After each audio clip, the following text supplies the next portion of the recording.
Hi, this is PR Sundar. Welcome to this special episode of uh, Saturday video. For a long time, I have not done any Saturday video.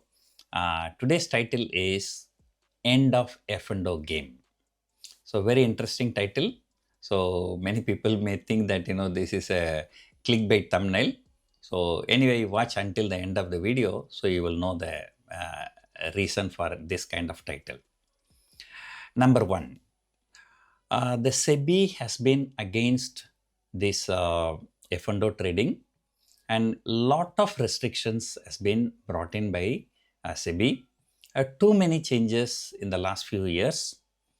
And SEBI started publishing the data, 93% people lose money in F&O trading, this and that.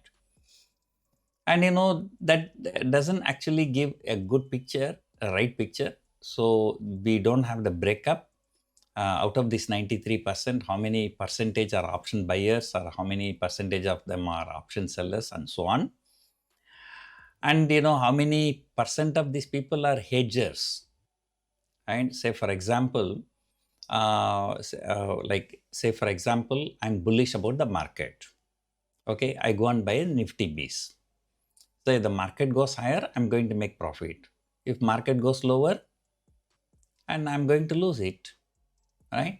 So in order to hedge that, what I do, I go and buy a put option. Suppose market goes higher, my Nifty Bees, which I bought in the cash market, will give a very good profit. So whereas the option which I bought for hedging, it will lose its value. So means I'm losing in F&O, but I'm gaining in the cash market. I'm happy to lose in F&O because that's a protection, that's an insurance money. So unless we know the breakup of all these things, so apparently it looks bad, and apparently SEBI justifies for the harsh rules and regulations that they are having for Indian market. Now, recently, that means in the last budget, the security transaction tax has been increased for futures 150%, and for options, I think it's even more. I think in the last 10 years, the STT has been increased by almost 8 times for options trading. And because the futures trading, the huge STT, I've been watching the market since April 1, unusual phenomena, the buy and sell, that is like somebody is buying Nifty at 23,700, seller is at 23,715. There's almost 10 to 15 point difference between buy price and sell price. That's very huge. And before that, 50 paise 1 rupee, that is to be the difference. But nowadays the difference is 10 rupees, 15 rupees. So that is on one side. So because of this, what has happened, the interest in the F&O is going down. When the interest in F&O is going down, the interest in the cash market is also going down. And FIIs relentlessly selling. And they are not happy with the policies of the Indian government. Policies of the Indian government with respect to the stock market. So what is happening? These FIIs continue to sell. In the last 2 years and 4 months, they have sold for 8 lakh crore. And after selling that much of money, so naturally they will be asking the RBI to supply the dollar. So they want to take back their money. So that is putting a huge pressure on Indian rupee. So we all know there is some news 2 days before that RBI has actually gave a recommendation to the finance ministry to consider some concession in taxation for FII investment in government securities. Read very carefully. FIIs who are investing in GSEC, whatever the interest that they are getting, they are supposed to pay the tax for that. And so the RBI is recommending some cut in that tax. When this news broke out, the market shot up.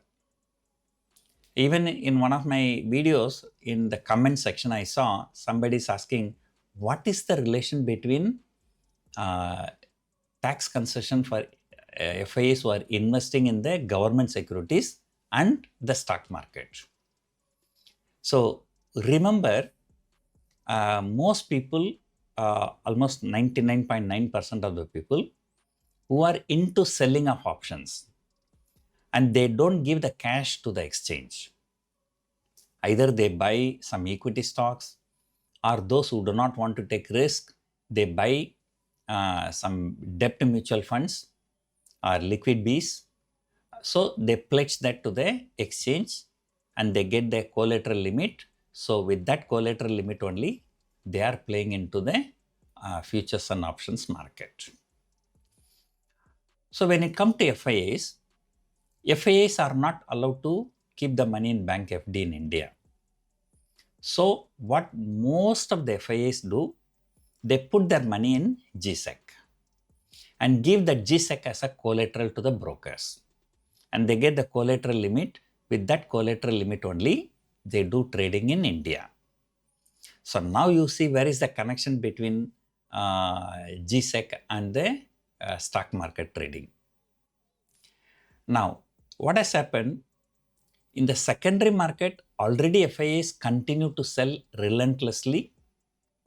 And now, if there is so much of restrictions has been brought in for this options trading and futures trading, and some FIIs are losing interest. So what they do, they stop trading. And if they stop trading, what will happen? Their money is lying with the GSEC. So what are they going to do with that? So they will withdraw.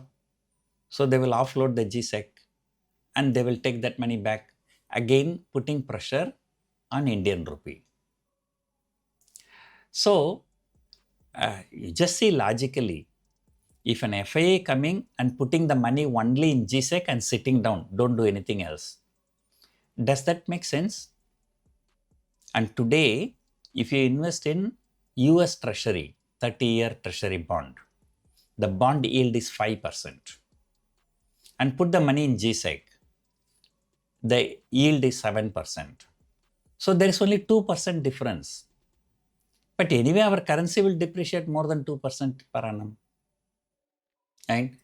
And then, in fact, last 1 year, 1.5 year, Indian currency has depreciated by more than 15-20%.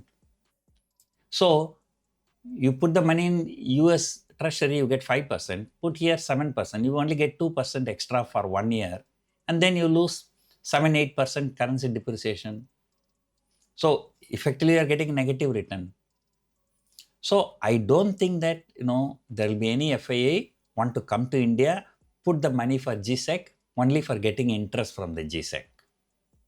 And all the FIIs who are putting the money in GSEC, they are not putting the money just to get the interest, but also to give that GSEC bonds as a collateral to the exchange for trading in F&O.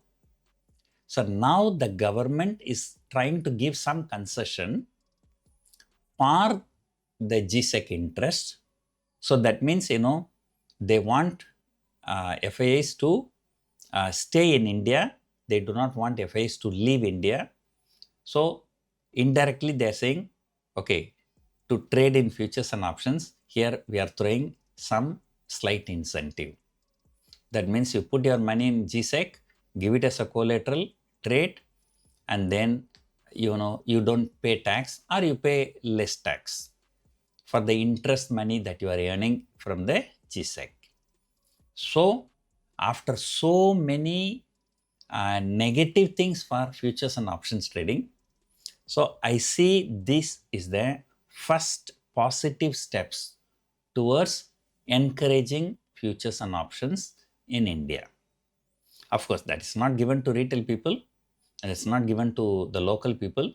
It's given to FIIs, but of course, the benefit of giving this kind of concession to the FIIs, they stay in India so that, they don't redeem their or they don't sell their GSEC. So although government is doing this in order to control the foreign exchange flow, but nevertheless, so this is a good step by the SEBI, at least after so many bad news for futures and options trading. So one good news has come. So let us see, but still remember, so far that news is only a speculation.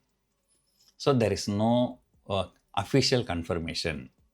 So we have to wait for the official confirmation, and also we do not know what is that official confirmation. Are they going to just reduce the tax rate, or they are going to completely do away with the taxation? Right now, if I'm not wrong, the short-term capital gain tax is 10%. And the long-term capital gain tax is 12.5% without any indexation benefit. Although I don't understand fully, but I do understand that some FIIs, they told me that they are just paying only 5% tax on the interest income up to 100 CR. So if any FII holding not more than 100 CR, so whatever the interest that they're getting out of the GSEC, so they're paying only 5% tax. So even if they assume that they reduce the tax rate by 5%, now what happens, right now the US bond yield is 5%. Here it is 7%. Out of that 7%, 0.35% you are paying as a tax. That means post-tax you are getting only 6.65. But what is the big deal between 6.65 and 7? Even if they say there is no tax on the interest, still they are going to get only 7%. And still the interest rate arbitrage is only 2% per annum. That's not a big deal. But now they are hoping that you encourage them to keep the money in GSEC, give some tax concessions, and hopefully they will put the money in GSEC and they will give it as a collateral, and they will start trading in futures and options.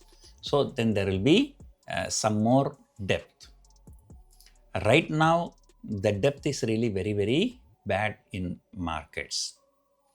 And I tell you, it is the speculators and hedgers, and arbitragers.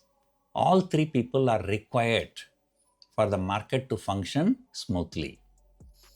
So without that, our market, even the cash market, over a period of time, it will not be very, very attractive. So let us see what's going to happen. Let us wait for the official confirmation, and then let us see how much is going to have some kind of a positive effect in stock market. But at least when this news broke out on Thursday afternoon, the Thursday market met with a huge short covering. Nifty has rallied about 350 points. And then Friday also, despite the entire global markets are falling, South Korean market has fallen about 7-8%. Samsung stock, that one stock alone fell 8.5%. And then European markets were down 1.5%. But despite that, we did not fall. And our market was down just only 30-40 points. That's not a big deal. So far, the reaction to this news is positive in the market. So let us wait and see. So what's going to happen? And, people like me will be very, very happy if there is a good volume in futures and options, and there's a depth in the market. So that's good for every stakeholder in the stock market. So let us see what's going to happen.